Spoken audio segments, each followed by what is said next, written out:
What's up, everybody? It's Frank. Welcome back to the channel. American Rises. 2 for Tuesday. Taco Tuesday. Whatever you want your Tuesday to be. Whatever. What do we want Tuesday to be? I don't know. Anyway, you guys like, I got a buzz cut. This is kind of like my summer. Looks like there's still some area I gotta maybe touch it up. But anyway, got back from a walk, got done with work. Yeah, anyway, nothing super exciting going on today. Yeah, I got some quick stuff to go through. First, to the market. Yeah. So I guess, SPY is just going back. Anyway, it's really based on the news that they're postponing remember what I told you guys a couple videos back? If you guys are new, then you may not.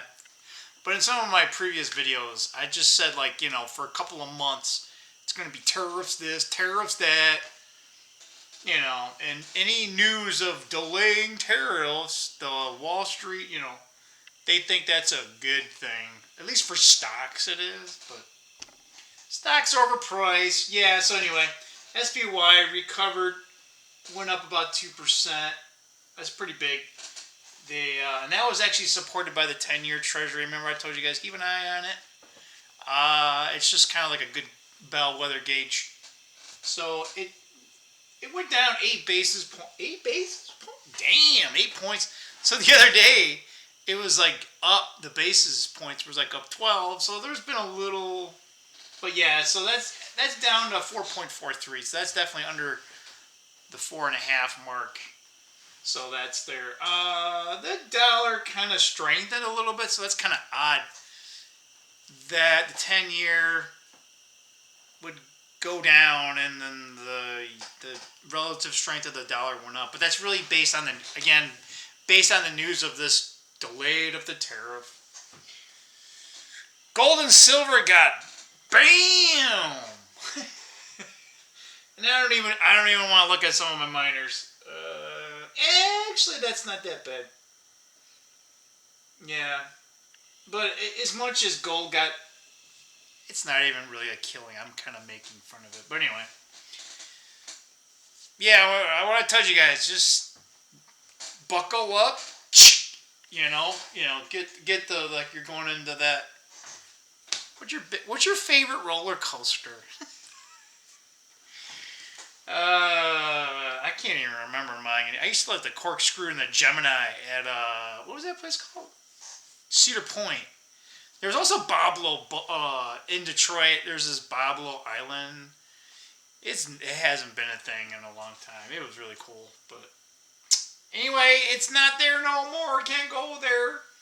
Yeah. So outside of that, and I think we talked about this before too. But why is it making the news again? Well, I guess it's now officially. And I brought it up, and I'm here. Where is it at? I'm kind of disappointed because it. When am I not disappointed, right? No, it's actually like a video. Like instead of like an actual article, let's just look at this video. But anyway, this is the COVID 19. The juice is dropped for healthy kids, pregnant women. RFK Jr. says. So we said this before, but hey, they finally put it out there, and that's good news. That's all good news for everyone. I mean, that's what it should have been a couple years ago. Anyway, let's close that window, shall we? Oh, and I think I might know something that's going on with my Camaro with that reverse. And I did not even that much of a research, a little bit of a digging. And I should, once I'm like, oh yeah, that's right. So the Camaro has a T56 Borg Warner. I think that's a Borg Warner transmission. It's pretty, it's been out there for a while. But anyway, there's actually a lockout, like a little lockout solenoid. So the way that it works is that, yeah. So there's like a real like heavy duty spring. It almost looks like for a lifter. Like in the valves, right? Those big, strong. You need to compress. So that's what you're fighting. So you can get it in there, but it's like really, really, really hard. So I'm like, hey, that's what I'm experiencing. At least in reverse. I gotta check the rest of the rest of the gears. It seemed like the rest of the gears were fine. We'll keep an eye on that. But yeah, so there's a solenoid in there, and the way that the way that it works is that spring is always under tension, right?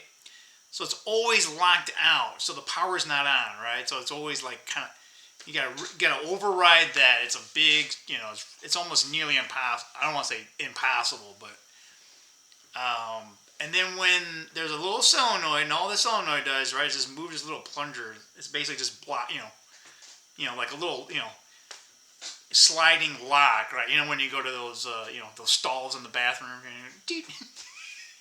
those aren't actuated, but imagine you had a little actuator, right? You can't move the lever, right? And then the little lever goes, and then you can finally move it over, right? So when power is energized to the solenoid, it just moves over. So I guess those solenoids can go bad, which they can't, Now, why is mine bad? I don't know. Maybe because it's 24 years? Funny enough that it didn't, there must not be an engine code for that, right? On vehicles today, like, there'd probably be 5 damn engine codes. The engine light would be on, right? If I go into limp mode and shit. So yeah, that's what that is. Now, I don't know if I need to order it, but because the other problem is either the solenoid's dead, right, or somehow it ain't getting power. I'd rather the solenoid be dead, because if somehow it ain't getting power, it's like, well, then there's a break in the wire somewhere. And I don't think that's the case, but that'd be one way to do, right, is just to make sure. Now, I'm trying to remember how it gets power, but how is it getting power? Like, what conditions? Does it have to? I don't know. That they didn't go into that video, but what the one this leave it to a I don't want to say mechanic, but what this guy did was he was like, oh hey, that's what this is, and it's actually funny because you just take one bolt out and the whole thing comes out, and it's just got one 2 lead wires that go into the little solenoid. So pretty basic thing. I don't even know how much the thing costs, but so what the guy did, he just shows it, right, and you can just take the little plunger out and just take with the spring in the plunger, and you just put it right back in. So then you don't have that, right? So it's really in there so that you don't accidentally go into reverse. So maybe, I don't know, maybe it senses a certain vehicle's, I don't know, either vehicle speed, probably RPM, because it probably shouldn't matter what speed you're going, actually, now that I think about it. So it's probably looking at the tach, but then again, if you're idling, you're going to be in, like 800? So I don't know, if it's RPM related, maybe it's got I don't know. Or maybe it's, I don't know, maybe the stub shaft or something has like contact points. So then it knows if you're in these other gears, and just the lever makes if you have like your brake switch, right? Just a contact, right? So if you're in there, maybe it's, I don't know. I guess that's possible, but, I doubt it, because it's probably pretty mechanically driven. So anyway, boring. Yeah, boring. You guys got anything? Yeah, I've been reusing this shirt. probably won't. Sorry, guys. My eyes have been. I don't know what it is. It's real nice today. Tomorrow's gonna be like rainy. But there's still like pollen in the air, and I think that's what it is. I can't really see. I'm trying to like look at the camera and then look at the same time. But if my eyes are a little red, that's probably what's going on. Although my eyes have always kind of looked bloodshot. So, what do you guys got? Let me know. Put it down below. Sorry, today was pretty uneventful from American First News. Not really much really to report. I don't mind that, right? That means nothing bad happened, right? The older you get, the more you're just like, all the news is bad, right? So, or at least that's what they want us to think, right? That's what I think. Because people always respond to negative things, right? Like, when there's good news, people are like, oh, hey, but when it's new, like bad news, like everyone gets, they talk about it. But anyway, we'll be done babbling.